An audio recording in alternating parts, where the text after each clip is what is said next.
donner une idée, depuis le début de son exploitation dans les années 70, la forêt amazonienne a perdu 760 000 km². Petit rappel, la France métropolitaine, c'est déjà 550 000 km². Et oui, on a un problème. Et cette surexploitation, elle a beaucoup de conséquences, comme vous vous en doutez. La forêt perd son rôle de poumon vert, et le réchauffement climatique s'accélère. L'habitat de la faune locale se réduit, donc adieu la biodiversité. La végétation dense n'est plus là pour retenir l'eau. En cas de forte pluie, c'est l'inondation assurée. Comme l'agriculture intensive pollue, les eaux de l'Amazone sont chimiquement souillées.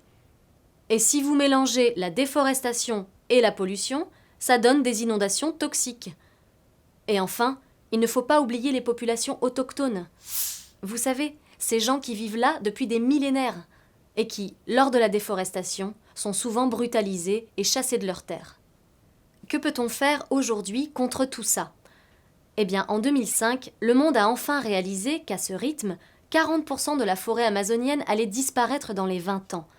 Donc, lors des conférences pour le climat, les COP, les États d'Amazonie ont décidé de ralentir le rythme. Ouf. Le Brésil, par exemple, veut replanter 120 000 km² de forêt et stopper tout déboisement illégal d'ici 2030. Certains pays occidentaux versent une aide financière pour que cette forêt soit préservée avec sa faune, sa flore et ses autochtones.